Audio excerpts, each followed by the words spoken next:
Well, hello, hello, hello, hello. Good evening to all of you. It's another Wednesday evening, and I'm sure you are just as delighted as I am to being here with you for another episode of Advancing the Cause.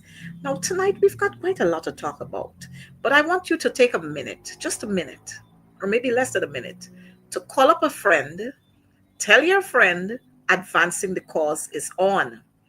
And tonight we are going to be talking about this installed government. And our topic for tonight is saying, if you can't handle or manage little, how would you be able to manage much? If you can't manage little, how would you be able to manage much? And we've seen all that is happening. But look, take a minute, call up your friend, call up your neighbor, call up your aunt, your uncle, call up everybody. Just let them know advancing the cause is on. And you just share the link with them. Just share the link with them and let them know advancing the cause is on. And while you're at that, we are going to tell you a little bit about what happened between last week to now. You know, we've had so many persons celebrating their birthdays. Yesterday, day before yesterday, the day before. So many persons have done that. And we are just going to ask you to join with me to say happy birthday to those persons. Just join with me and let's say happy birthday to those persons. We want to pray that God will grant them strength, grant them that sense of discernment, so they are going to be able to speak out against all the injustices that is being meted out to our people. And you know what? While we're at that, we are going to ask them to use their voices so that we can speak out against all the injustices that are being meted out against our people. Let's ask God to do that for all of us. Let's ask God to give us that boldness so that we'll be able to speak without fear or favor. So happy birthday to all of those persons who would have celebrated their birthday.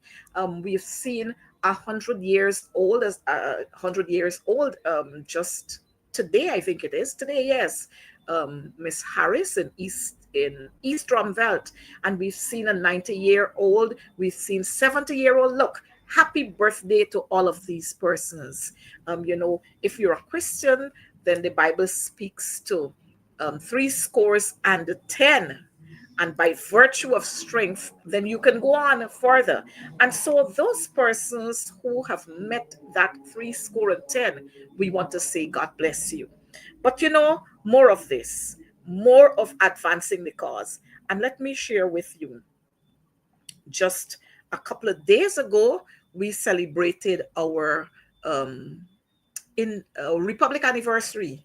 Just a couple of days ago, we celebrated our Republic anniversary. But before I go into that, let me bring our guest right in. He's no guest by now. He is co-host to this program. Let me bring him right on, Dr. Mark Devonish. This is he was one of our very prominent doctor. And here it is, brain drain being created in this country. No wonder the Ministry of Health is in the state that it's in, because it's the persons like those in the PPP who ran him out of this country, and now he's giving service in another country. Could you imagine that? And every time we open the newspaper, Mark, thank you for being here with us. Every time you open the newspaper, you're seeing a maternal death, a prenatal something, somebody dying from something, negligence, a whole set of nonsense, a whole set of expired drugs. Then you can't even have a simple thing like a blade at a health center. Man, the works.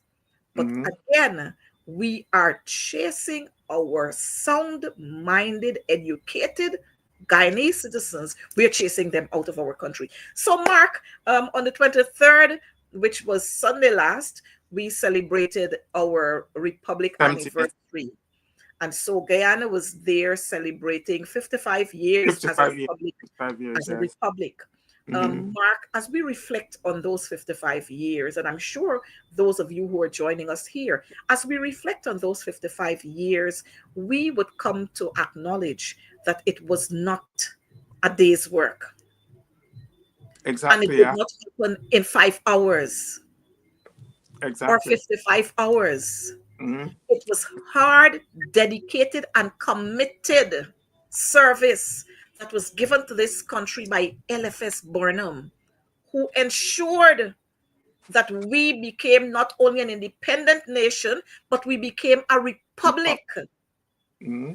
And that in itself should be telling us how this man was a visionary, because he did not only want us to be taken away from the queen, but he wanted us to have total control. And so, Mark, Exactly. like you would know, because we've read this and we've heard the PPP repeating this over and over again, while they tried to malign LFS Burnham, you know what? They can't stop his work. I mean, the greatness of the man is well. First and foremost, for actually going to that, I would like to wish happy birthday to all those who would have celebrated their birthday today or in the week. Happy birthday, and I trust you live long to celebrate many more birthdays. And also, it is important to remember that we have celebrated 102 birthday of LFSB Lyndon Forbes Sampson Burnham. And if you speak with PPP, they would give the impression that this man is so evil. But with but without him, we would not have had independence. We would not have had republic as such. And I mean, there's a great deal of things that we can remember and celebrate about Burnham. For example, for example, when Burnham became the prime minister of this country, as he was when Guyana gained independence, and he became the prime minister of this country.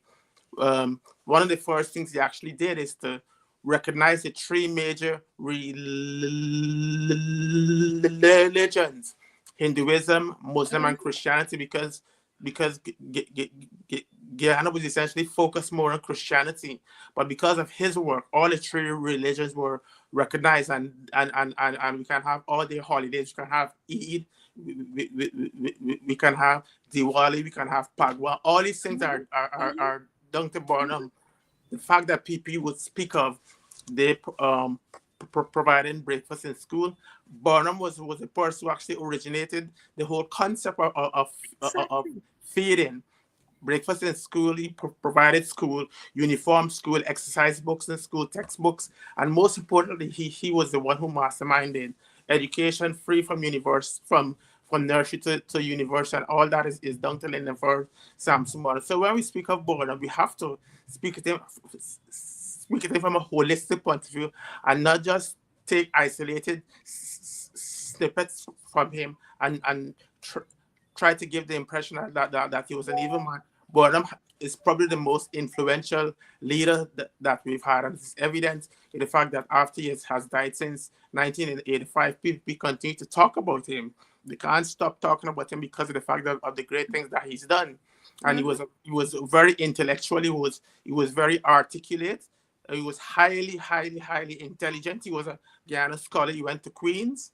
He was an absolutely brilliant man, and I have no apologies to actually state that I see Burnham as a hero. For me, he is my hero, and I would always hold him up high as a hero. And I wouldn't allow myself to be miseducated by PPP, because growing up as a kid, you hear all these stories about Burnham, and it came from PPP and the propaganda propaganda machinery that would Mm-hmm. try to give the impression that Burnham is evil, he hasn't done anything good. Burnham, for example, was the one who inculcated in us the whole concept of being patriotic. As we were talking this afternoon, Coretta, when we went to school, the word these songs, these patriotic songs that we sang. Oh beautiful Guyana, my lovely native land. Yes. Mm-hmm. From Pakarima, peak of Power. Mm-hmm. power, to Mm-hmm. Mm-hmm. quarantine, lost land, our children pledge faithful hour to Yep. God Guyana's land, Hmm. and all these songs that we sang, it it instilled in us a kind of patriotic spirit, and it was all down to Lyndon for Samson Burnham. So when we speak of Yep. Burnham, we need Hmm. to focus on all the good things he did. He introduced the national service. He introduced Yep. the people's Militia. militia. Hmm. He introduced Hmm. textile mill and Yes. all the stuff that Burnham actually did, but people wouldn't talk about that. They would give the impression that he was a corrupt man, but he definitely wasn't corrupt. He definitely wasn't corrupt when compared to people and the corruption. So Burnham for me is my hero, and I will always hold him as a hero. And years from now, I'll continue to hold Lyndon Forbes Sampson Burnham as a hero. And I would, I would strongly re- re- recommend to youngsters, don't believe what you hear from people. Do your own research on Lyndon First Samson Burnham. When you do that research, you get to realize that he was an absolutely great man, a very influential man, very, very influential man. Well, Mark, we can continue to talk so much about Eliphas Burnham. As a matter of fact, if you were to read some of his speeches, then Hmm. you would get the impression that this man is right here beside you. More than that, when you look at what Burnham would have done in terms of transforming this country, Burnham created for housewives who were not legally married. He Hmm. created the scope for them for them to have entitlement, And for the children also, because and they and had for the the children. bastard law, you, where you, you once know you were born out of wedlock, it used to be considered a criminal offense. He he took steps to make sure that that was removed from the law books. Burnham ensured that our indigenous brothers and sisters were recognized when he named so many places To after Mary, them, including the Timeri International Airport, which the PPP, they have gone to the extent to demoralize our indigenous brothers and sisters when they took that word off to rename the airport Chedi Jagan International Airport. Could you imagine that? And these are the people who want to tell you that the PNC this and the PNC that and Burnham this and Burnham that. But you hmm know what? History, you can't run away from history. It is written there that it was Burnham who had in this country, who created here the glass factory. You remember we had the assembling factory where you assembled the tapir? And Tapir's machine, yeah, the our young car. people don't know about that, Hmm. but it was Burnham who did that. It was Burnham who caused us to be able to make our own local fruits with the five finger. Hmm? Exactly, exactly. And all He the was rice flour that they talk about. If you go travel around the Caribbean and further fields, rice flour is a big thing now. And if we had exactly. continued with that, you could imagine where we would have been now. Hmm. Exactly. Because we normally speak of food security now, but Burnham was the one Yep. who actually came about with this whole concept. He didn't actually characterize it as food security, but he came about with this concept of feeding yourself, providing for yourself. Grow Once more you feed food. and provide for yourself and not dependent Hmm. on overseas foods, Yep. then independence is not so much about physical independence, it's about economic independence also. It's about financial independence, and that's what he tried to drill in us. We must have not just the physical independence that we celebrate on the 26th of May, or the republic that we celebrate on the 23rd of March. You must have physical independence, you must have financial independence, you must have psychological independence, where we're not dependent on on other countries to provide for us. And all these stuff that Bonner was trying to inculcate within us, but people wouldn't speak of those things. They would They say would that he never. rigged elections, but I have Yep. no evidence that he rigged elections. The Hmm. only Hmm. illegal election that we've ever had in our country is the 1997 election with Claude Singh Vitier. That was the only illegal election that we ever had in this country. Any other election was legal. It was completely, well, the 2020 election with all the skullduggery that we saw We know for a fact it wasn't legal. So apart from the 1997 election and the 2020 election, those are the only two elections that we have had. And it so happened that PPP are always the beneficiaries when it actually comes to these illegal elections. But Mark, while we would want to talk some more about LFS Burnham, we've got a couple of other things to talk about.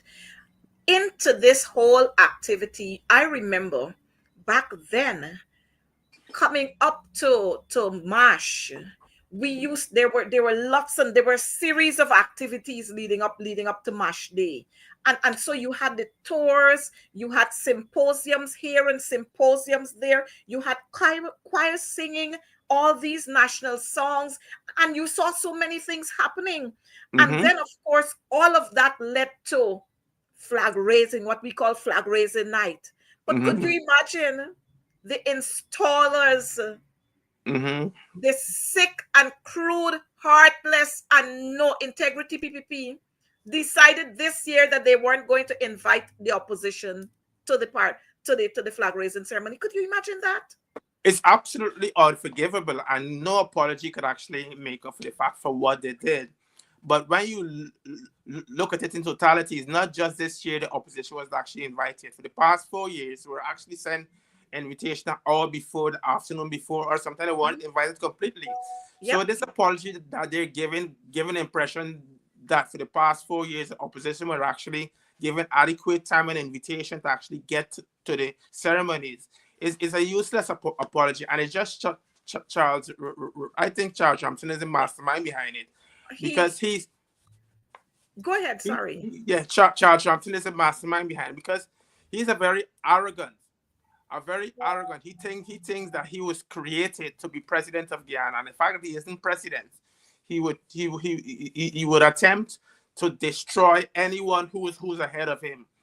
And so I think it's just him being vindictive that he did not invite the opposition team and the MPs, and it's written all over. Charles Ramson is completely responsible, but that apology that they give, anyone that reading that apology and is aware of Guyana and aware of how things have been happening in Guyana would know for a fact that that's an apology that you cannot accept. That's an apology, and it isn't so much an apology. Is what steps you're going to take to make sure that there isn't a reoccurrence. So far, we haven't heard anything as to what steps you're going to take to make sure. First, before you could actually recommend steps, you have to do an investigation, because the major issue is the opposition that wasn't invited. You have to run an investigation to identify where things went wrong. And once you know where things went wrong, now you can take steps to make sure that there isn't a reoccurrence. But so far, they just issue an apology, a paper apology, and they haven't done anything else. There's no evidence that they plan on doing an investigation. There's no evidence that they plan on taking steps to make sure that there isn't a reoccurrence. And I can tell you this: 2026 they will be in opposition anyway. 2026 they will find that they're going to be invited, because when APNU was in power from 2015 to 2020, every year they were invited. Yep. Every year they were given adequate notice to actually attend. And it's just sad and unfortunate that on the and what makes it more unfortunate also is the fact that our republic was fashioned by Burnham, and Burnham is from PNC. So the party of the man who actually fashioned our republic, mastermind our republic, he was the brains behind our republic, basically. The party of that man, you're gonna disrespect them and don't invite them. That's unforgivable, and I wouldn't accept any apology from PPP or Charles Ramson, because the apology doesn't actually mean anything. But Mark, if we were to reflect on some actions of the PPP, they seem to be they're the persons who wrote the song that Shaggy sing, or that It Shaggy wasn't sang me. there. It wasn't me, because with everything that happens, there's a Mhm. denial. It's not me. The blame game. It's not me. It's them. It's not me. It's her. And so we see here, Charles. And for those of you who don't know, Mhm. Charles is just like Jagdio. He micromanages every single thing within the Ministry of Youth, Sports, and Culture. Mm-hmm. If somebody is renting the National Cultural Center, it has to pass through Charles. If you want to use the dance school, it got to pass through Charles. If you want to use the theater guild, it got to pass through Charles. Every single thing got to pass by Charles. And so Mm-hmm. I don't understand how Charles is going to say at this point that it was the director of culture who was responsible for that. I don't want to hear about the director of culture. You are ultimately responsible. Are you saying to us that you don't have an invitation list? Is that what you're saying? That this is the first time that you're having a flag raising ceremony, so you don't have an invitation list? You had to be scrambling here and there, that would have caused you to miss a whole grouping of people? Come on, Charles. Say something better. He think But we're fools. but the fact that he came out with that, I don't know why you expect people to believe him. That's one. Two, what have you done since you recognize that the invitations were not sent? What have you done? Nothing. More, more than that, what if the president had any dignity in him? The president would have offered the apology, not Charles Ramson, the president. But you Mm-hmm. notice Charles was absent from flag raising, and he was Mm-hmm. absent from Mash Day. So Mm-hmm. maybe they pulled him in for fitness. Maybe Jagdio pulled him in for fitness.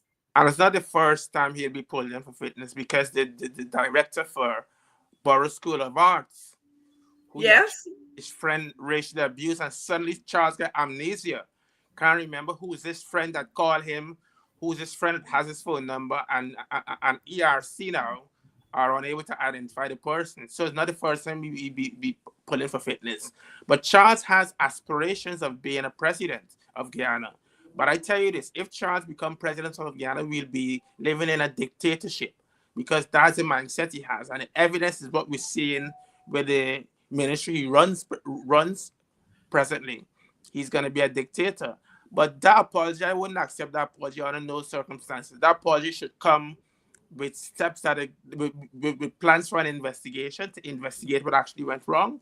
And that apology should also come with steps saying, well, we identify A, B, C, D, and E as the problem areas, and we will do F, G, H, blah, blah, blah, blah, to make sure that it doesn't actually reoccur. But you're not hearing anything about that at all. Absolutely nothing about it. You just hear some simple apology and expect people to accept the apology and just run with it. no, these people just think that Guyana belongs to them and they can do whatever they want to do. That's how they feel. And so even when we have cricket here, the opposition is not invited. No tickets are sent to us. Mm-hmm. When I remember the Prime Minister of India was here, Modi was here, Mm-hmm. and there was no forum for the opposition to engage Modi, none whatsoever, except for when he came to Parliament, and there were a few exchanges between the leader of the opposition and Prime Minister Modi. None whatsoever. Mm-hmm. We have all these um, all these heads of states coming here, and there is no forum. And so at this time, I want to use the opportunity to call on Prime Minister Mia Mortley, who is Mm-hmm. again chairman of CARICOM, to fix it right. Mm-hmm. Fix it right. Don't jump all over the place, and you're gone to Africa and you want to tell them there what they must do and what is right and what is wrong. In your own backyard, you fix it right. Exactly. Fix it right in your own backyard. Don't go to other people's backyard and present yourself like some Holy Mary or whatever you want to call it. Mm-hmm. But it just go to show the mindset of these people. You want to tell me that Mia Mortley are hearing all the things that are happening in Guyana? You want to tell me that she's not reading? You want to tell me no burden whispering to her? But no, she and all the others, they get caught up with the catfish curry. All of them get caught up with the catfish curry and ducking into the interior and so on to look for Mm-hmm. more land and to see how they Mm-hmm. can establish business there. So Mm-hmm. they're not interested in what is happening with the Mm-hmm. Guyanese people. Mia Mortley want to tell me that she did not hear this government deporting a whole host of Haitians. She wants to tell me that. Mia Mm-hmm. Mortley wants us to believe that she know that a whole lot of Venezuelans flood in this country. And since we're talking Brazilians. about about the Venezuelans. And the Just the other day, Venezuelans. just the Mm-hmm. other day, our servicemen were shot at, quote unquote, allegedly shot at by some Venezuelan group, sindicatos, wherever they call them. Our servicemen were shot at. They were injured, not only shot at, they were injured. And this government, just the same way the helicopter, well, I don't know if it crashed, I don't know if it's Venezuelans shoot it down. We can't know up to know what transpired there, but we lost 5 servicemen. Thank God those youngsters in that boat, none of them died. But then look at the response, look at the response action. Look how long it took for them to get those men out of there. I mean, last year was $1.146 trillion budget. This year is $1.3 trillion budget. And what we getting? Are we getting worth for money? What is happening with all the monies that has been approved for the Guyana Defense Force? You mean we can't buy proper boats to have our servicemen use? Ah, it's The, sad.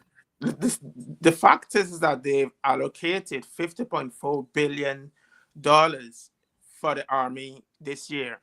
But in terms of what that 50.4 billion will actually do, if it would help in the defense of the country. But I just want to talk a bit about these these soldiers who were shot at. PP is making an argument that it's a criminal gang. But my argument is, if it's a criminal gang, why are they holding the Venezuelan state responsible?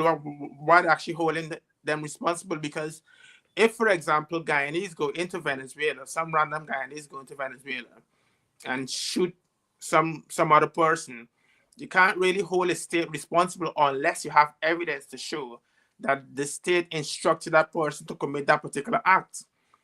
But then they are so confused.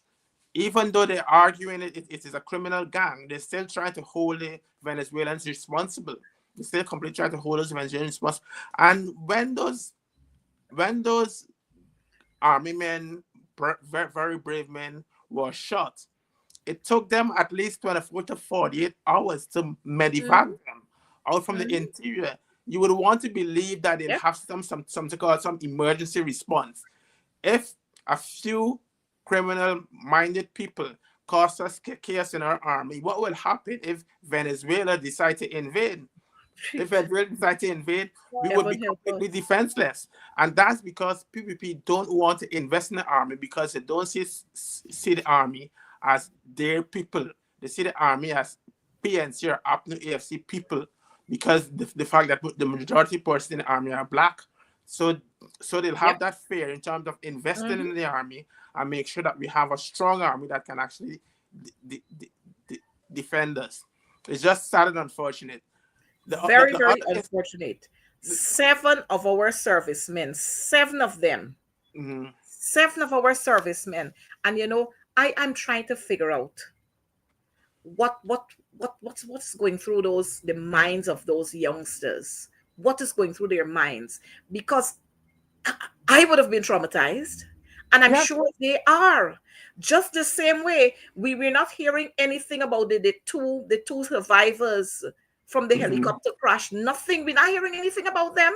Maybe they vanish. And mhm, I keep asking all the time. I wonder what is going through the minds of those family members. What is going mhm. through their minds? A helicopter crash. We've lost our husbands, our fathers, our brothers, our uncles, and we can't hear anything. Maybe, I don't know. Maybe some of them don't care. I Maybe it's a don't know. state secret. I mean, the whole helicopter crash. I'm still trying to get my head around it. It happened since last year, December, if I remember correctly. Last year, December, it happened. And on to a day like No, not now, or last year. It was the year before. the Last year year was one before, year. 1 year, over a year ago, it happened. And they said they've done some sort of investigation and we'll get the report. but we haven't gotten a report so far. All that we've been told is that the helicopter was on border operation to drop food and clothes and stuff for the soldiers on the border. But why Mm-hmm. do you need such high-ranking officers? Such high-ranking officers in a helicopter to do that kind of job? It all sounds a bit fishy. It all Very sounds a bit fishy. fishy, and I would hedge my bets. I would hedge my bets in stating that the Venezuelans shot the helicopter down because they were encroaching on the Venezuelan space, and that's why the investigation we can't Can't. get the report, because the Yep. investigation will completely reveal what they were up to, what they're up to. I mean, I'm not really an army person, but I can't get my head around this whole concept of border operation as they describe it as, and they were going to supplies, carry supplies to soldiers on the border when this unfortunate crash occurred. It's very sad. It's very unfortunate, but I can tell Very. you this: Mhm. it's gonna go down in history like another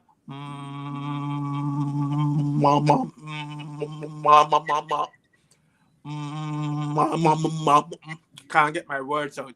Another Don't worry. Monica Reese that went Oh yes. unsolved for all those years. It's gonna end up going out just like that. We just know that actually transpired, but in terms of what actually happened, you wouldn't actually never ever know the facts behind it. It's very sad. You have a lieutenant colonel, a lieutenant, a brigadier, a Mm-hmm. lieutenant Yep. colonel carrying Mm-hmm. food for army men. And that's what they want us to believe. They were carrying food for army men. Give I me a mean, break. it's just sad. But you know what? The thing is, if you look at if you trace the operations of the PPP, every time they're caught with their pants down is when they pull in their shells. Mm-hmm. Every time they're caught. And so in this particular incident, they've been caught with their pants down. So they're not, you're not even hearing anything about it. Mm-hmm. You're not even hearing anything. And the prime minister is a retired Installed. brigadier. Uh-huh. And one would think that out of the goodness of his heart, You would have he some would sort of want to allegiance. reach out there to, Mm-hmm. to have this matter resolved and have a report published so that this nation can rest with ease. But no, Mark got to swallow up whatever they tell him. Mm-hmm. Whatever they say to him, Mark has to swallow up. And I mean, Mark, he's nothing like you. Mm-hmm. Everything to him is yes, that is true. He's Okay. a yes man. He's a token. Yeah, yeah, yeah, and yeah. and and Yeah. I can actually say it to you. I can say because I can join um David Hines. He's a leg B. Leg bottom. He's a leg bottom. So they Hmm. could they But could they could come for me if they want. But but he's it's not. He's disgust. It's powerless. disgusting. It's very He's disgusting. completely But Mark, powerless. as we go on, we are hearing Mm, about all these development, all these development, all these development. But every time you hear about the development, there is a backlash, as if it's the eruption of a volcano, where all of these developments they erupt to zero. mm-hmm. We saw the cash grant, and I'm sure our operator will put up some of the videos there. The cash grant. Somebody wake up one morning and they decide that they're giving $200,000 instantaneously. To So house. we had a big announcement, and Mm-hmm. then they instantaneously turn into 5 months. And Mm-hmm. after some good licking from the opposition with regards to give us the definition of a household. If Mm-hmm. you have a landlord living upstairs and a tenant living downstairs, how do you define that? Mm-hmm. And so when they had to back off, and then they came with $100,000 for Guyanese 18 years and over. Now, this is what we're having here. I don't know. I'm not sure that we're hearing this sound, but this is what we're having here, distribution of the cash grant. They wanted it to be a big political stunt, but it Mm-hmm. ended up being an embarrassment to them, because here we have persons there lining up waiting for the cash grant from 5 o'clock in the morning, from 8 o'clock, from 4:30 in the mornings, people lining up there, and this is what you have. And the thing is, it's not only going to uplift the check, but in many instances, when you reach to the front, your name is not there, no check is there for you. And then when you would have collected that check, look, the madness of the Bank of Guyana. I've never seen this in my life. They talk about Burnham and wanting lines. Burnham used to have people lining up. What is this? Mm-hmm. It is, if ever, if ever there was a litmus test to see how desperate people are in Guyana, this cash grant is a litmus test. Because you just seeing people joining long lines in desperation. The people who live from paycheck to paycheck. The people who their paycheck could only take them through half of the month. They have to beg for the other half. And people would go around the place boasting and bragging. The biggest, the fastest growing economy, the richest country per capita. All these language and descriptions you'll actually hear from them, giving the impression that this country is developing rapidly.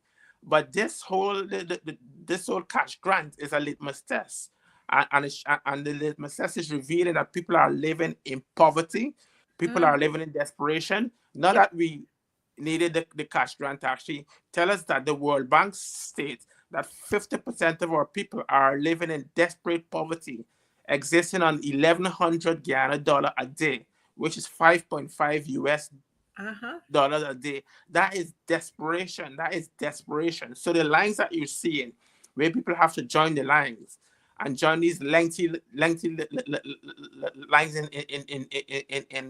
very hot environment, very congested environment, very sweaty environment. And when you join that line, if you're lucky enough to get that check, you have to join a second line when you go to the bank. This is all embarrassing. This is just humiliation for the people. And to humiliate them further, they say that you have to take a photo with the cash grant and the check to humiliate them further. They're just on a campaign of humiliating the poor man basically, and they just don't actually care. They don't actually care. And I would quote Shaggy again, because Jack just said it wasn't he. It wasn't me. It's not my fault. Ashley Singh jump up and said it wasn't me. It's not my It's the fault. staff.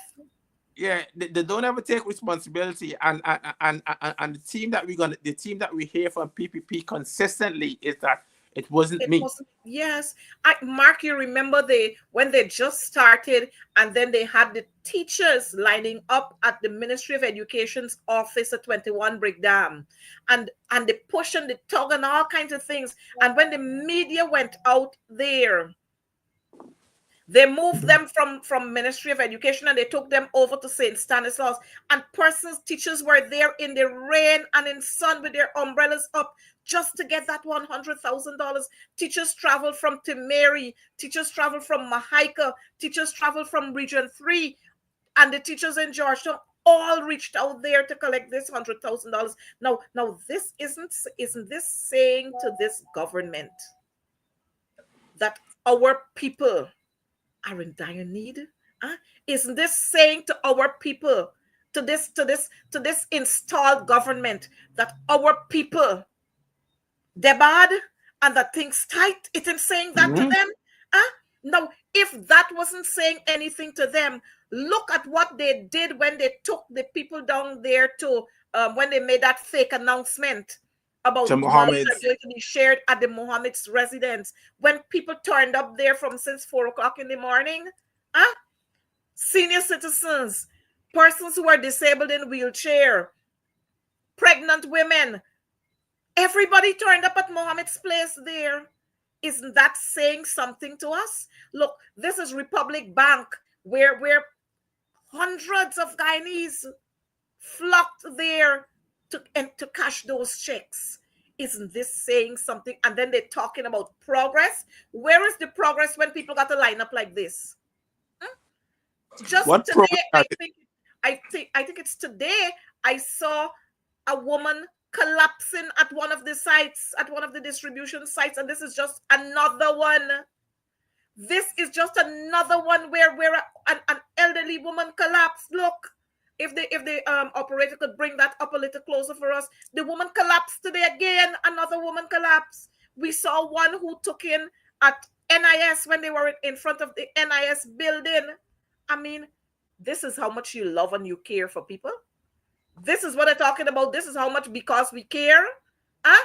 Priya should come and define this for us. Priya should define this for we us. care less. Huh? Because we care less. Is this the one Guyana that we're talking about? Huh? Where you got senior citizens lining up in lines for hours and falling down? They ain't even got a bench there for them to sit. But you know, I want our viewers to understand. There is no one Guyana.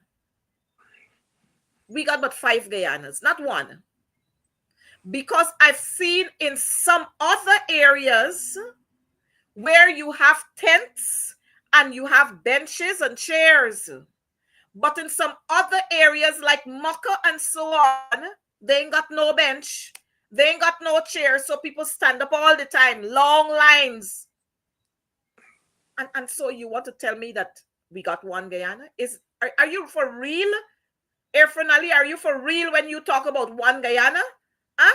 Priya Manikchan, are you for real when you talk about one Guyana? You Todd, are you for real when you talk about one Guyana? Some of y'all got to be blind and dumb and deaf. And then I'm sure we're going to have Anil coming out to talk more about this one Guyana and this one Guyana. Something is wrong with these people, Mark. Something got to be wrong with these people. Something definitely wrong. When that was not enough, Mark, we had the farmers, the rice farmers in Blackbush Polder complaining about flooding and how much they're losing. And when it's not the rice farmers, it's the cattle farmers complaining. Look, if we can listen here at what is happening there. So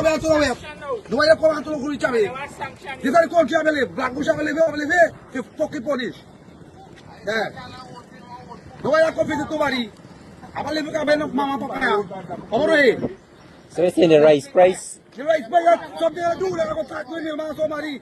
They're not talking to me. They're going to tell me nothing. And you come out, people every week. Okay.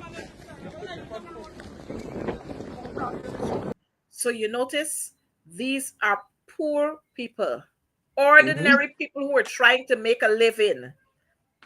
What rain come flooding them out because the PPP, all they're doing is running here, running there, digging up a drain here, closing a trench there, blocking up a canal. So that's all they're doing, running all over the place, doing a set of madness and causing ordinary people to suffer. Everything in shambles in this country, Mark. And everything so absolute shambles. Can't manage little. How would the PPP be able to manage much? How they gonna manage a country? A simple cash grant, they can't get it right. If you remember the COVID cash grant, some people still got the pink slips waiting. Some people still got that and they're waiting. They can't get the cash grant right. The farmers, they can't look after the farmers. And I'm sure your boy Zulfi gonna come with how much black belly sheep and how much giant black chicken. You know, I saw them going, they sent to Melanie 400 giant black chickens. Now, I remember long ago, folks then used to say, them older folks used to say, black chicken is evil. But they're sending black chickens. They're sending black chickens to our folks, 400 black chickens. As if on a regular, a person who's rearing chicken, you're buying 300 and 400 and 200 chickens. When you give 400 giant black chickens to an entire community, how many everybody gonna get one person get it? Oh, one. Everybody gonna get one. Okay. And that's the government that said it care. This cash grant, it puzzles me. It could be that I am completely not understanding how the cash grant works, but it puzzles me. If you have the bank account details for teachers, police, doctors, lawyers, and all these professionals and some pensioners. Why don't they just transfer the money into these people bank accounts? And then you would reduce the number of persons that have to form the lines, because only those that will be forming the lines will be those that don't have bank accounts. But obviously, people want it to be a whole political gimmick. They want people Yep. to pose there with a photograph, and then they'll have a collage of photos. Happy people, we give them a hundred Yep. thousand. They want to have the Yep. long lines to Mm-hmm. punish the people, to punish the masses, because they don't actually care about the masses. You were talking about Mark, the installed Prime Minister Minister Mark. What's his name again? Phillips, Mark. Mark Mark. Phillips. Yeah, Mark Phillips. You were talking about him, and him having some brotherly love for those in the army, and in terms of the crash, Mark Phillips has no influence in PPP. Mark Phillips is just basically a token. He's just simply someone who can follow instructions, A rubber and, stamp. a rubber stamp, basically. That's what he is. So even if he has an interest in what happened in terms of that helicopter crash, he has no powers whatsoever. You don't see the person. Jack Joe is second vice president, and the first vice president, you don't hear nothing about him. The first vice president supposed to be senior to the second vice president, but the first vice president is just completely silent as as it as it pertains to him. Then, on terms of Mia Motley, it's just very sad because she was very involved. She was very involved in our election. You would want to believe that Mm-hmm. should be equally involved in as to what happens after the election, but she just seemed completely oblivious. She just, as you said, she enjoyed her catfish curry, and Curry catfish. she doesn't Mm-hmm. actually care. She doesn't actually care. So it's just what we're seeing happening in this country is just people very poor at addressing issues. If the cash grant is not working, if the process that they're using for the cash grant is not working, change it, do something different. You can't be doing the same thing repeatedly and expect a different result. Recently, I heard over 350 something thousand people haven't collected their cash grants. So it's just very sad. And to have elderly people having to go and join those lines, the elderly people on the whole, as you get older, you become much more frail. As you get older, the ability of your body to regulate your temperature decreases. So you find that if an old person in a hot environment, they sweat much more, and they overheat much more. So it's easy for you to actually end up with a heat stroke. And it's quite that way what is happening with these elderly folks who see fainting. But does people care? People don't care. Jack, you don't Nope. care. Or finally, don't don't care, because as far as they're concerned, the people who are getting difficulty to get the cash grant is happening AFC people. We people are well taken care of. We people have chairs to sit down. Yep. We people Mm-hmm. have places to go and shelter. And the speak of one Ghana, where you treating as cohort of people who are doing, and then on the other hand, you're treating people that you think is aligned with your political party a totally different way. It's just sad and unfortunate, but I strongly believe that this cash grant was actually a litmus test of the poverty in Guyana. Well, if you're going to talk about poverty in Guyana, and you're going to talk about any report coming from anywhere, the PPP will jump at your throats and they will tell you that that is not true. But before we get to the report that speaks to poverty, and that speaks to corruption, and the one that speaks to domestic violence, and where we are on that, I want to bring us, let's go back a little to Charles Ramson. Just a couple of days ago, instruction was sent to the NDC in Region 3, I think it was at Potentia or Wales, where they locked the community center some youngsters were playing football there, and they went out and they probably sought donations from Azruddin Mohammed, and they locked them out of the community center. So when you hear about Charles again, I mean, we have to say these things. Look at what is happening there. Our young people, the future of our country. These young people, if the Ministry of Youth, Sports and Culture, if they were providing, the people wouldn't have to go and ask other persons to give to them. But look at what is happening here. They've locked them out of the community center. So they can't go in to play, to do their practice sessions. They can't go to receive the gifts that were, look, you see, the gate well locked up. Well locked up the gate. Lock them out of it. I mean, what more can we say? And then you want to offer an apology to the opposition for not sending out the invitations when this here was a willful act, and that one there we know too is another willful act. And so I want our viewers to understand wickedness from this installed group of people, and the only way to get rid of the wickedness is by voting these people out. We got to shut them out. I mean, I always would compare PPP with Mr. Granger. And I would ask myself, would Granger do that? Definitely wouldn't be doing that. He wouldn't lock the gates because the kids get footballs from Azruddin Mohammed and get gates. He wouldn't actually do that. In terms of the cash grant, if the cash grant was going horribly wrong on the Apne AFC, would Granger just sit down and say that it's not me, it's not my people? He wouldn't have done that. The helicopter crash. You would have had a report, a thorough investigation if it was Mr. Granger. And the point I'm trying to establish here is that PPP, the leaders in PPP, the leadership of PPP are so corrupt. The leadership of PPP are so vindictive, and it's easy to see how corrupt and vindictive they are by comparing them with the Apne AFC government that was led by Mr. Granger.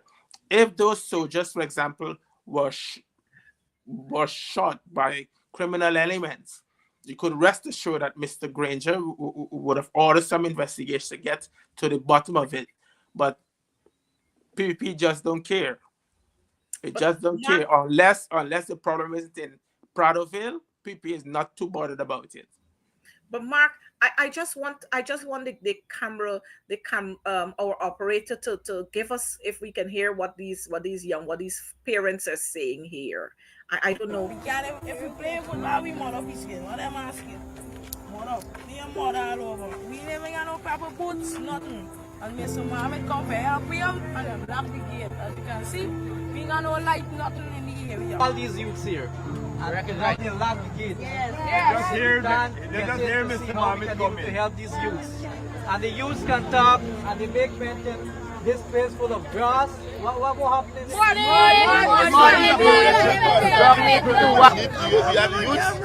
have the youth have games. We have like to take them off the streets.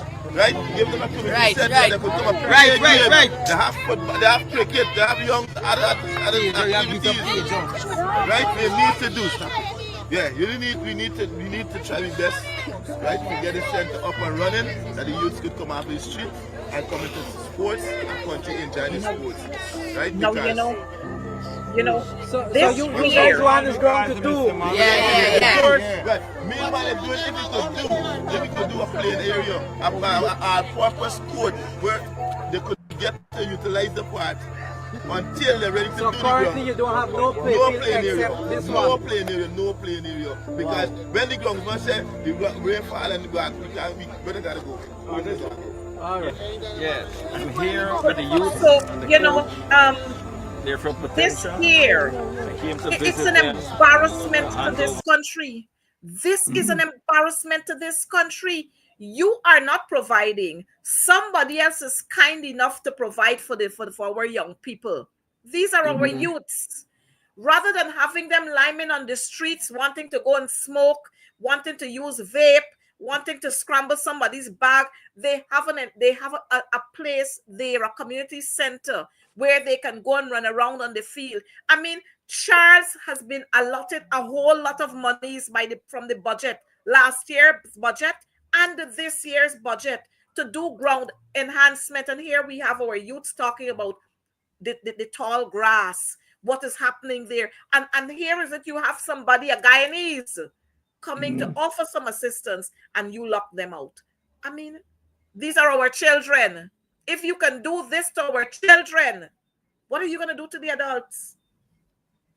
It is very sad because people operate under the construct that if you're my enemy, anybody else have to adapt their enemy. In other words, because Ajuden is their enemy, these poor kids who just want to play football have to see Ajuden as an enemy and don't take the balls from him, don't take the games from him. And if you don't actually do that, they will actually lock the gates. But it just epitomizes how people think. They strongly believe that Guyana they own. Guyana is their own. They lock the gates because they believe the ground there, they own it. Some parent pass it down to them and they have ownership of it. They have the transport for the ground. They fail to realize that ground there belongs to the people. It's a public ground. And I don't know why they didn't break the locks off and simply go and play football. I guess they were scared.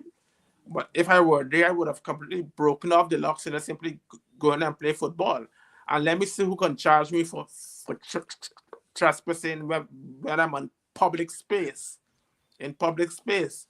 But it's just people we seeing all the time. The vindictive people. This is a community ground. This is not Charles Ramson's ground. This is a community ground. The monies that they think is theirs is the people's monies. It's our tax-paying dollars they're spending. But yes, they want to decide how this money must be spent, where it must be spent, on which group. I bet if that was border ground or that was one of the other cricket grounds, you would not have seen that kind of reaction coming from them. Everest or one of those grounds, you would not have seen that happening, but this is what ordinary Guyanese children and their parents have to go through under the PPP, under this elite group. This is what we've got to go through. And when an ordinary man, today I was talking to some folks and they were telling me an ordinary man is caught with a spliff and 3 years he gets. But when one of the one Guyana group if one of them is caught with 4 kilos of cocaine, some money's gonna pass, they gonna hold him for 2 days, and after that, you don't hear anything else about it. And case in point, the niece of Minister Sonia Parag, where is she? We're not hearing anything. But she got for psychological assessment. We saw her at the cricket, but she had to go to get assessment, evaluation. She had to go to have an evaluation. Nobody else can get evaluation. Everybody else going and spend it 3 years with some hefty fine on them. Right, yeah, exactly. 4 years or 2 years. But this particular young lady, because she's the niece of a minister, she had to go to get evaluation. She had to go for evaluation. And so here again, the gap between the rich and the poor, those who have and those who don't have, it will continue to widen. Exactly. And we have the issue of crime in this country. And Robson Ben is bold enough to tell people that crime is on the decrease. We got road accidents just over the weekend. 5 persons lost their lives. Just over the weekend, a young woman, 27 years old, was shot 12 times by her husband. Where is Vindy? Where is the Guyana police force? And this brings into play, one, what is the police force doing with regards to motorists using our public roads? When they're supposed to be there, they're not there. When they're not supposed to be there, they're out there harassing the ordinary minibus driver and conductor and the ordinary man who driving his car. They're out there harassing you. The traffic lights are there to flow, They at the traffic light creating more confusion. But when they're supposed to be at strategic points, they're not there. Now, if we were to talk about this young lady who was shot 12 times, Mark, as a medical doctor, talk to us. Whoever did that, the well, they call it allegations, but the guy actually admits so far that he was the one that shot her husband. He has to be a beast, because if he shoot her once, that would be enough. Shoot her in her legs, that would be enough to incapacitate her. But he shoot her 12 times, and that 12 times to ensure that she's dead. In other words, she would bleed to death. That 12 times to make sure that she's actually dead. But to me, it shows that there's serious problems in Ghana with regards to domestic abuse and grievous and gender-based violence. There's serious problems with regards to that. As a matter of fact, Ghana leads the Caribbean in terms of gender-based violence.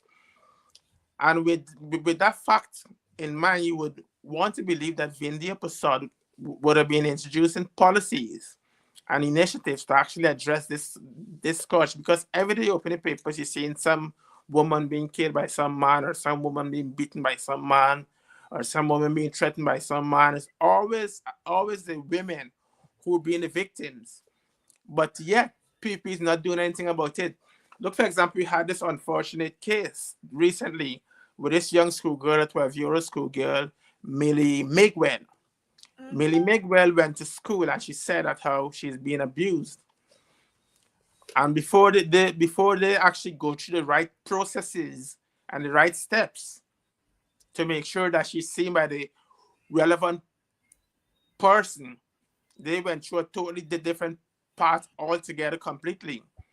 And as a result, the child who was being abused committed suicide as a result. The fact is that they're going to have an investigation into that. Well, hopefully they have an investigation into that. But even before an investigation is out, Vindia Prasad already put her hands up and saying, it wasn't me. Yep. We don't have enough social workers. But you're responsible for employing social workers. That's your responsibility. You're the minister for that ministry. You're responsible to make sure that they have enough social workers. But of course she put her hands up.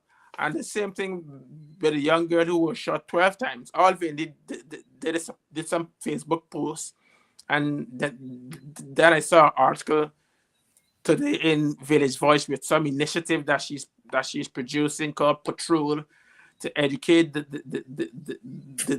police on how to deal with domestic violence. But it goes much deeper than that. This thing has to start in our schools, have to start with our young boys. Exactly.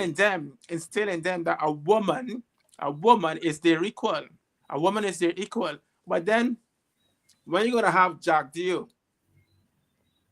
beating his wife, well, we're gonna say allegedly, because she said that how you used to beat her, but she didn't provide any evidence. We're gonna have Jack Jill locking her out of the bedroom. When you're gonna have that gentleman who was aligned with PPP, I can't remember his name, who slapped that girl and then he flew the country afterwards. He was allowed to fly the country.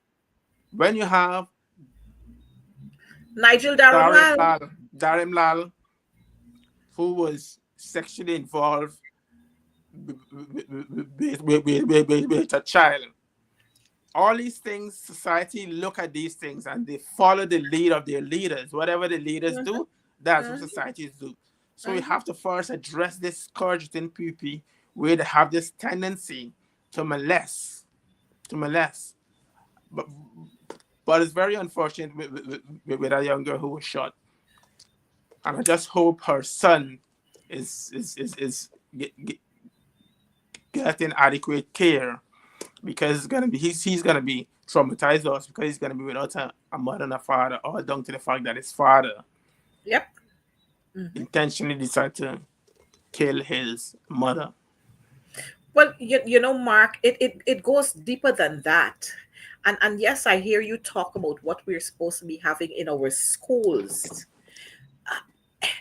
Outside of our schools, I remember when I was attending school, we used to have, you call them not welfare officers then, I think it's guidance counselors, something you Yeah, the call them counselors, yeah. then. Mm. But back then, you had them visiting communities, visiting homes, distributing flyers, having little meetings in the community to talk about some of these issues. I mean, you're hearing all sorts of things happening, all sorts of allegations. You were hearing about this young lady who was murdered, about her being unfaithful. But we had these things happening all the time. This is not something new. But we never went to these kinds of extremes. And so here again, Vindy is responsible for that young lady's death. And the Robson Ben child. is responsible. Mm-hmm. Charles Ramson, to some extent, is responsible. Priya Manichand is responsible. All of them, every single one of them responsible. Had a hand in it. I mean, it's happening too often. Robson Ben is responsible with the police force because they're the ones who issuing the gun license. Mm-hmm. Now you're issuing a gun license, nobody Without doing any background check. background check on these people, but they come and they present documents to you. I have a business here and a business there, and so you issue them with gun license. And then you don't do any follow-up, no evaluation you don't do on these persons or follow-up to find out, well, whether these persons were involved in any incident anywhere and they had cause to brandish their firearm, or if they're walking around the streets and they have it cocked up there so that people can see that they got a firearm. Nobody doing anything. So all of them responsible for this child's death, this young woman's death. All of them, Vindy, and all of them responsible for that little girl, Miguel, who committed suicide. And you know, this here is causing me to remember Nisa Gopal. You remember Nisa Gopal? Nisa Gopal again from QC, the QC child. Nisa Gopal, when Nisa was complaining all the time. And the head teacher and the teachers there, they were filtering all the information to the Ministry of Education because they couldn't handle it. And they failed Nisa Gopal. So every time, and so we have to continue to say, if you can't manage little, how are you going to be able to manage much? And so again, the PPP is a failure.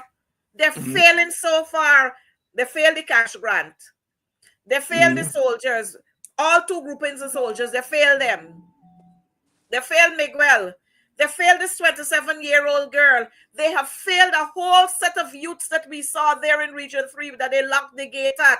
They failed the farmers in Blackbush Polder. What happening with health? You can tell us about health now. Well, health's a complete disaster. But before I actually go into that, I just would like to emphasize the point that even if this girl was unfaithful, that's no justification for him to shoot her, because the evidence is that men are much more unfaithful when it comes to relationship, and we don't find the women up in arms and shooting us. And he had an option. He could have walked away. He could have come from 1 to 1,000. He could have separated. He could have filed for a divorce. All these things he could have done. But he has the mindset where he feels to himself that he owns her. And if he can't get her, nobody will actually get her. But I just hope I just hope that they deal with him in the prison. Seriously hope that they deal with him very severely in the prison. But outside of that, Mark, this young man is alleging that the young lady there had a knife. But even if she had a knife, you were the man in the house. You could have picked up a bowl and throw it at her. You could have thrown some water at her because you're having a gun and she's having a knife. I have not read anywhere that said he has a scar or a joke or something anywhere. I ain't read anything about that. You could have picked up a chair from the dining table. You could have thrown something to distract her. You had to shoot her 12 times. No, man, that is what he premeditated to do. Yeah, He definitely. premeditated to do that. I don't care what the circumstance is. Mhm. He Exactly. could have walked away. What Mhm. so that this young lady could have done to him coming out of this argument that they're saying they had an argument? What so she could have tell him? Huh? Even if you had a knife, Mark, you would know with a knife, I You gotta gotta come be close, close to close. you to Yeah. inflict a wound. Hmm. And he cannot tell me that how when he had this gun and she had a knife, she come rushing towards him. I don't think she's crazy. It But is sad. but It but is sad. but I'm quite sure he's gonna get justice, and it's just like the army captain who shot that girl 14 times. I hope he get deal with in the But in the prisons.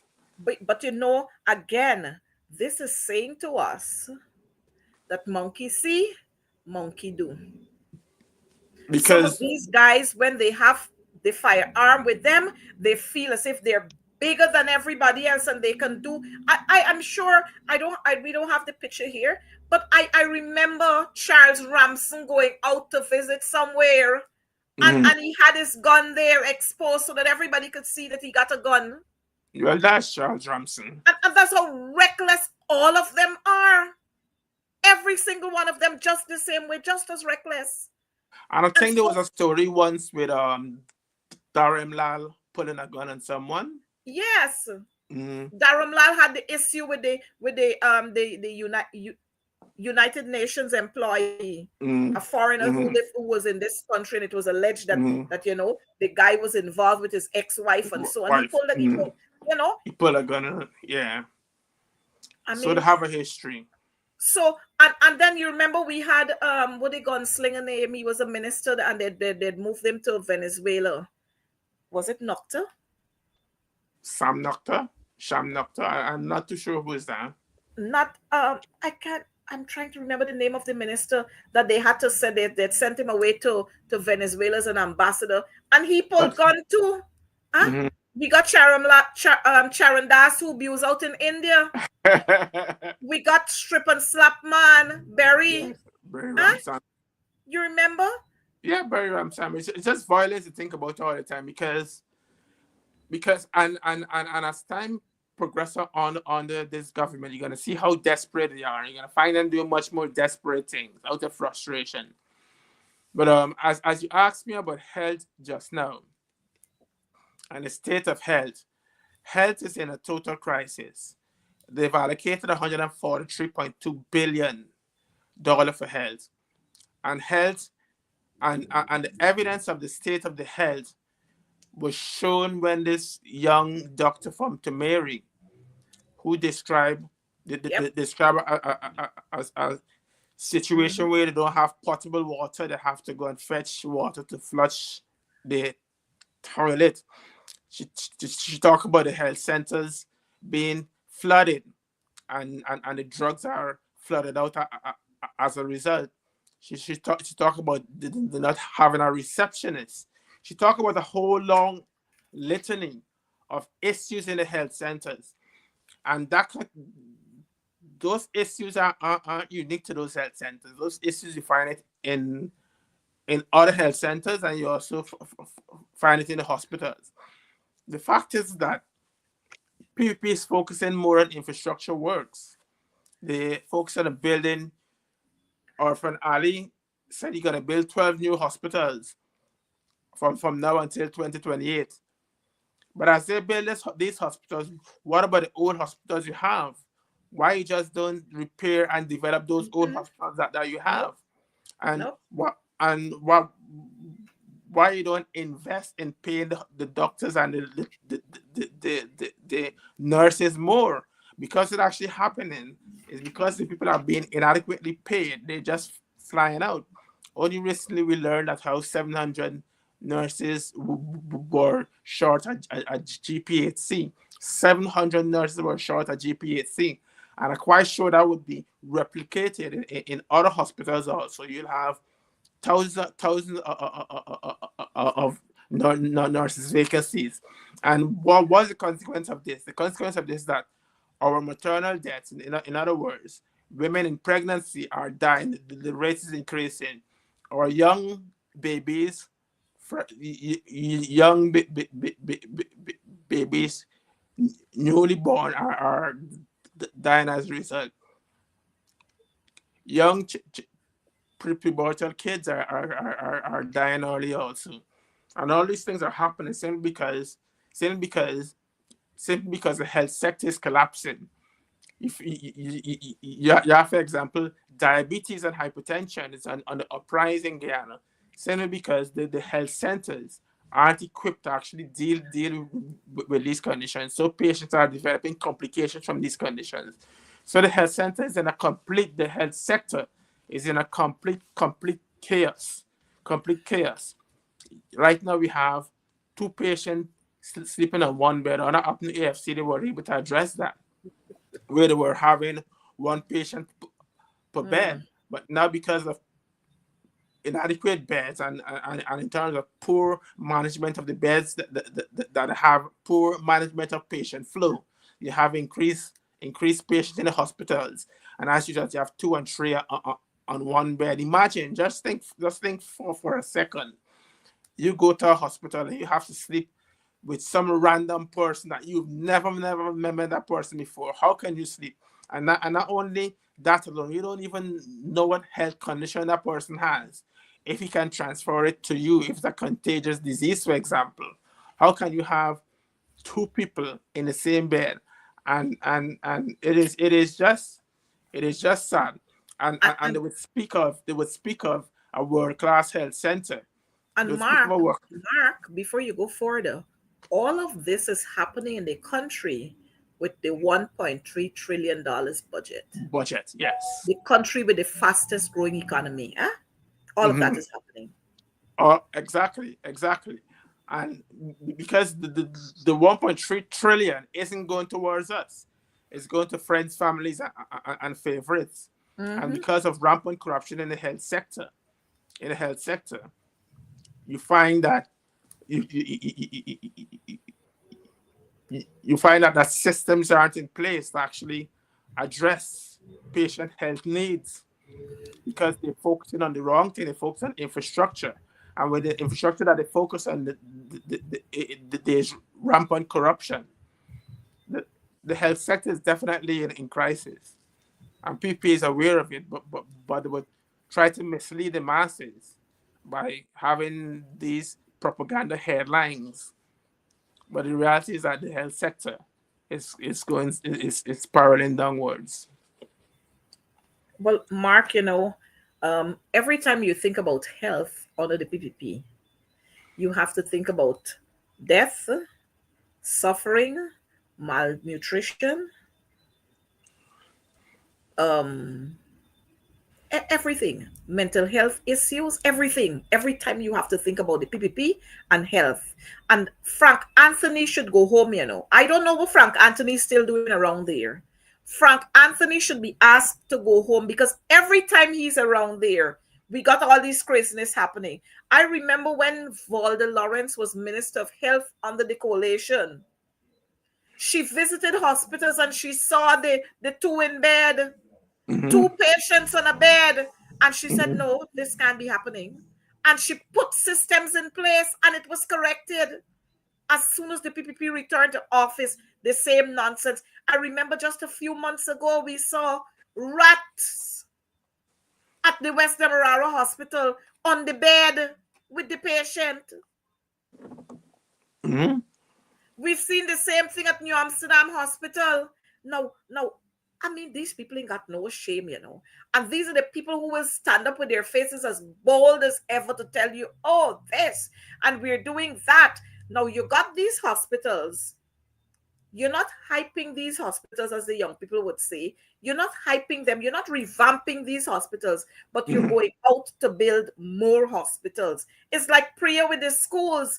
We got so many schools that needs repair, urgent repair, some of them. But you're going all over the place to construct new schools, and we know why. Once you construct new schools, and it is alleged that Priya got some company, and the company enjoying all the construction of schools in the Hmm. hinterland. Yes. you know, and I remember hearing her talking about we will not rest. We will not rest until every child can pass mathematics and English. I don't know when that's going to happen. I mean, it's good thinking, but if you don't put the systems in place, it cannot happen. Under the coalition, in 3 years, the coalition was able to move our passes, percentage passes in math from 21 or 19, wherever it was, to 46. We were able to move English to 68. By the time the coalition left office, we gone right down. Right down. And to add to those numbers, in 2020, the budget allocated for education was 50 billion, and the matriculation rate was 48%. That was under the coalition 2020 when they came into power. The matriculation rate, that is kids that were able to move on from high school to university, was 48%. PP has invested nearly 400 billion from 2020 to 2024, and the matriculation rate has dropped to 26%. In other words, at 23%, despite them investing 350 billion more than what the coalition has. So I'm hoping that our viewers are getting a clear picture of what these people are doing, squandering your money. Squandering your money. That's all they're doing. Squandering your hard-earned monies. And they're telling you, oh, we're doing this, oh, we're doing that. It's like I saw today, Melly Mel saying to Priya, don't show us this fancy food today because the children are writing mock exams. This is what they should be having every single day. Mm-hmm. Every single day. Not a stupid cool kid juice and some crazy sandwich. Huh? That's not a breakfast. Or curry. Or curry. Huh? And like the child said at from West Romville, a couple scramble pieces of eggs. Mm-hmm. I mean, who are the persons that have these, that went out on these contracts to provide meals for the various schools? Who are these people? Do you have a background to say these people have been providing this kind of service for a year or 2 years or 3 years? Is anybody that picking up any all where? And coming to cook for people's children? No wonder some of the children are getting sick. Mm-hmm. Because I'm sure many of them have not even gone to see the conditions under which some of these meals are being prepared. Mm-hmm. Exactly. When they get going, they give the children hot dog. Hot dog is the fastest thing they can do. Hot dog and juice. I mean, that's how our monies are supposed to be spending. And again, people, if the PPP can't handle little, then they can't handle much. Vote them if out. You can't manage little, you can't manage plenty. It's as simple as that. And they have been failing every single way, everywhere. If we were to touch on labor, I think we got a couple minutes more. But if we were to touch on labor, every 2 mornings you open the newspaper, it's an industrial death. It's an industrial accident. And we got a minister of labor who just flunks in himself all around the place and not doing what he is supposed to do. He ain't got a young girlfriend. Man, this whole cabal of people. And see, he flunks up himself with some girlfriend around the place. I don't know who the girl, you know. This man, just all these people need to pack up and go. They have no decency within them, none whatsoever. And they want to tell people how you must live your life. According to Melly, he has a wife and then he got a girlfriend. What example are you showing to the citizens in this country? It's okay to do that. He's being distracted. He's being distracted from the work that he's supposed to be actually be doing. But in terms of those occupational health injuries and deaths that they've had, you would want to believe after the first one, someone would have said, let me sit down here and try to analyze what went wrong. And in analyzing what went wrong, I may be able to recommend solutions. And then I'll be able to disseminate these solutions or these recommendations to other work sites. So, for example, some man climb up on some pool and he fell down, and the evidence showed that he didn't have the required clothes, like he didn't have the helmets, he didn't have Helmet, the the necessary strap, the the, strapped in. you know. Then you make sure that after the investigation find that you make sure that you address that and disseminate it widely so that others can learn from that mistake. But it appears that one person died of occupational health injuries and deaths, and they just ignore it, incompetence. Another person died, ignore it, incompetence, and it just keep happening all the time because they're not taking Yep. steps to actually address it, which is very sad and unfortunate. But I'm quite sure if you to ask the Minister of Labor whose fault it is, he's going to tell you quite frankly, it wasn't Not me. him. It wasn't me. It And wasn't that's me. the tune. It's like Mhm. Jaguar. Jaguar said he didn't know that Critic got a contract It because he wasn't was me. not. No. It wasn't him. It was them at Mhm. cabinet. He didn't know. The same thing Mhm. with Sue. I would hope that he finds Sue Mhm. because he It up to wasn't now him. he doesn't. It wasn't him. He doesn't know where to find Sue.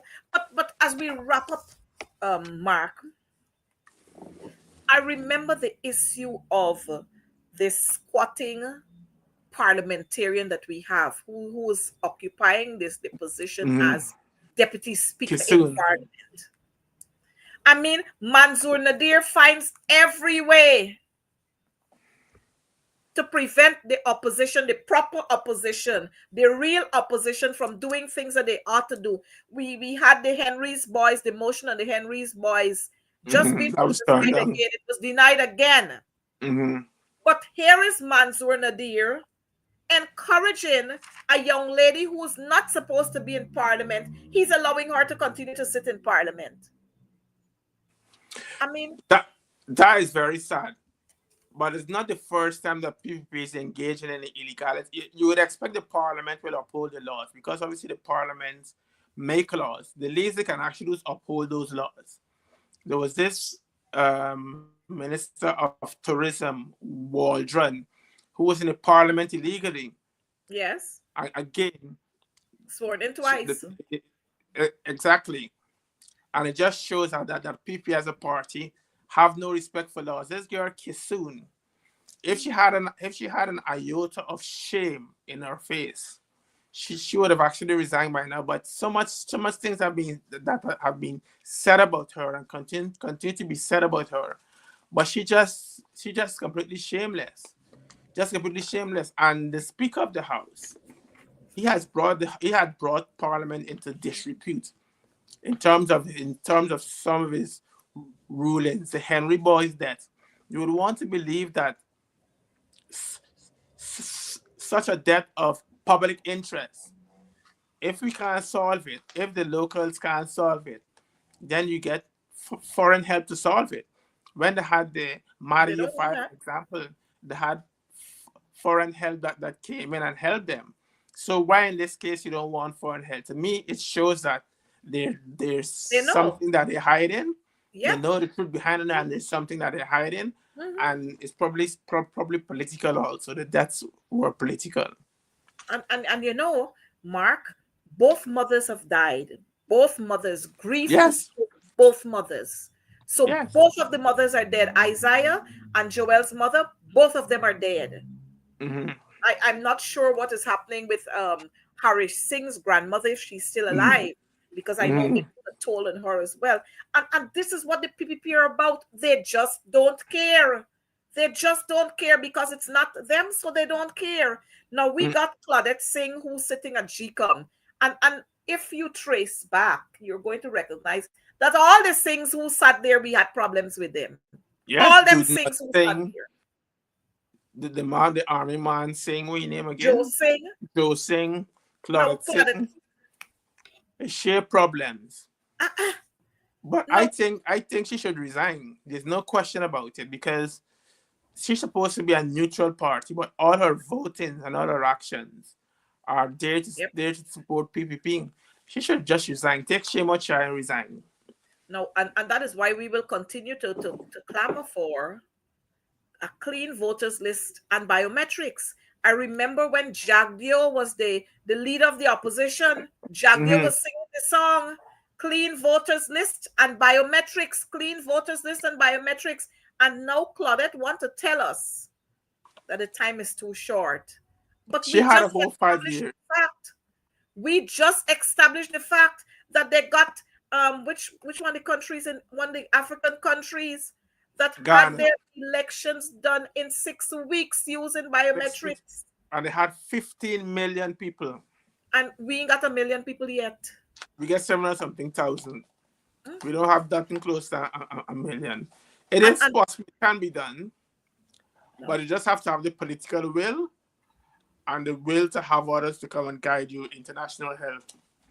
man, But these folks are just corrupt.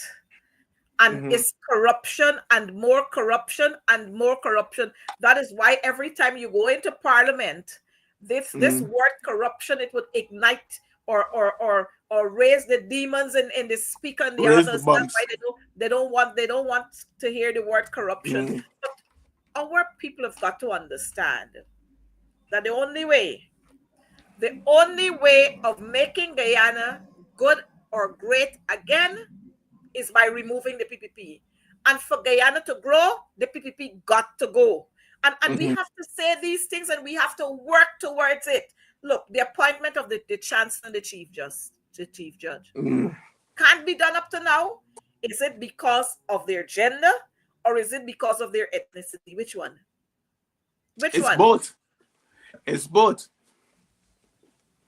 The man at the top, Jack Dio, who's the de facto president, he doesn't like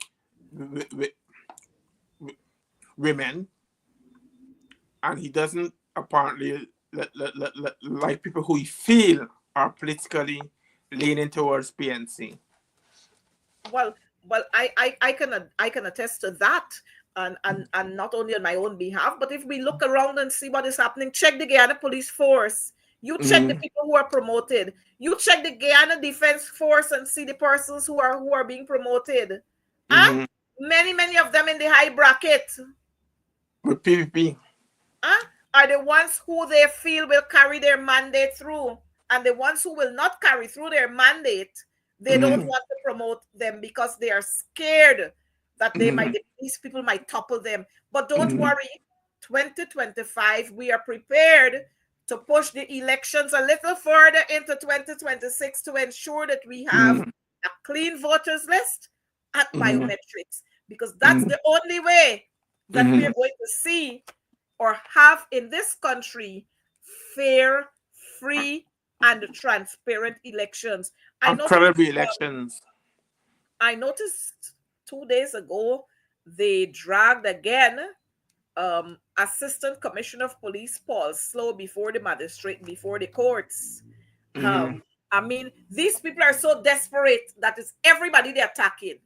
Everybody. I see them throw up something about Mohammed's the other day, and then the young lady said she's hitting out on a flight.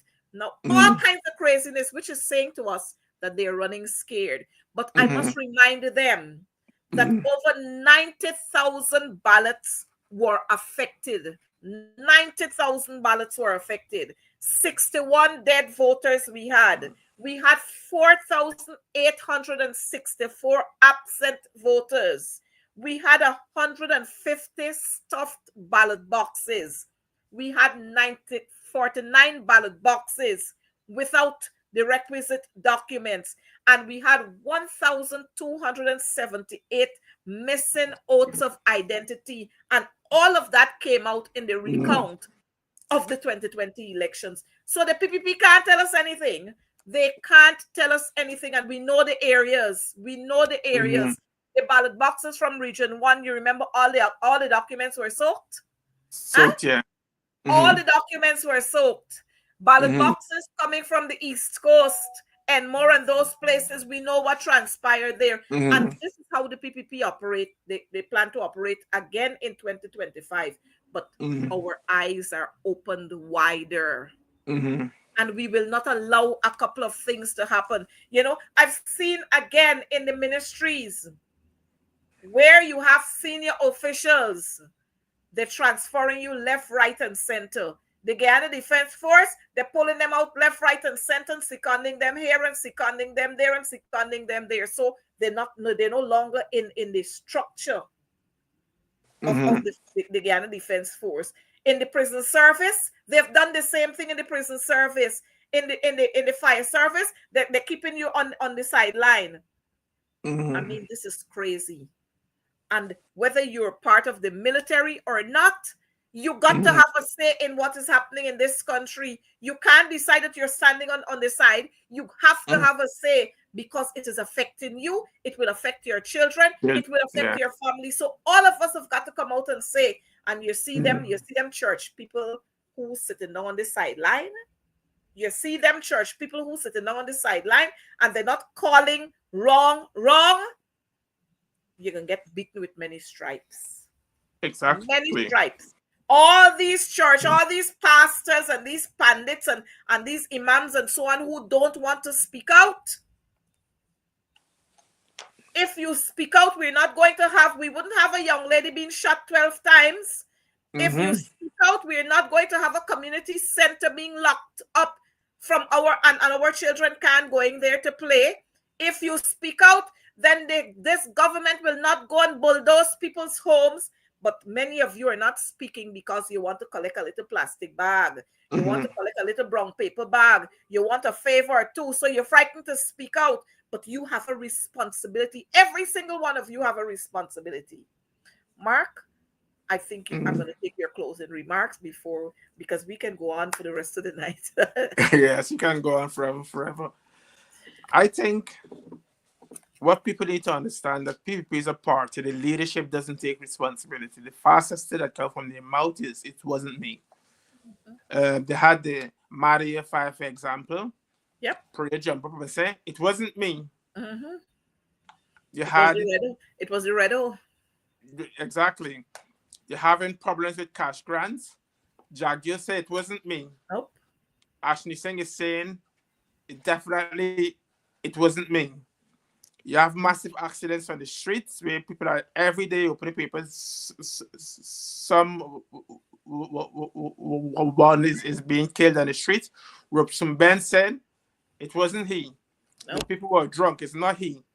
It's not he. And As a matter of fact, Mark, as we are speaking here, just about 2 hours ago, there was an accident in Berbice. A 19-year-old is dead. 3 others injured. And they're not doing anything about it. People are not doing anything about it. But they quick to say it wasn't me. Yep. The maternal deaths, the neonatal deaths that are having in the hospital, the crisis at the GPHC, Dr. Anthony comes out and said, wasn't me. Look at somebody else. It wasn't me. You had the girl who was shot 12 times. You had the little 12-year-old girl who was raped and ultimately committed suicide. When you put out then, we ain't got enough social workers. Blame the social workers. So we have a government here who doesn't ever take responsibility. And leadership. There's a mantra that goes, the buck stop with me. And if something goes wrong, if I'm the head of that particular department, the buck stop with me. But it doesn't stop with PPP. They always find someone else to blame. And as a result, they don't deserve a next term. Unless you're happy with the fact that they're saying it wasn't me. But if you're not happy with that fact that they're saying it wasn't me, I think it's time to vote them out. I just think it's reached a time. They've passed the expiration. They'll meet the expiration date in November, and we'll vote them out. But Mark, before we go, I must mention this one. I think I did mention it the last time. There is this school on the quarantine, Winifred Gaskin Memorial Secondary School at Manchester Village. We're hearing all kinds of talks that the government has sold this school. I want to put them on alert that the people in Liverpool, Lancaster, Manchester, Ulverston, Alness, and even the communities further will not sit and allow this to go. That school, Priyamanik Chan and the others, they don't even know how that school came about. They don't know how that school came about.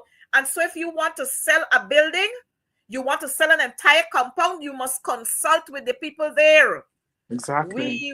We will not allow this one to go down like that.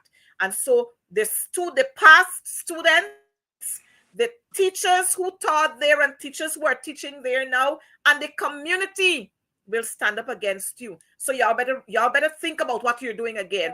Winifred Gasking Memorial Secondary on the quarantine at Manchester Village.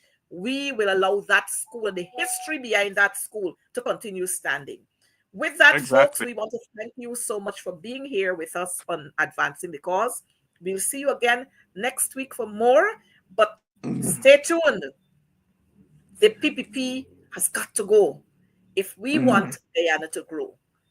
Do have a wonderful night. Be careful on the roads, and may God bless you. Thank you, Same Mar. to you. Okay, bye-bye. Bye-bye.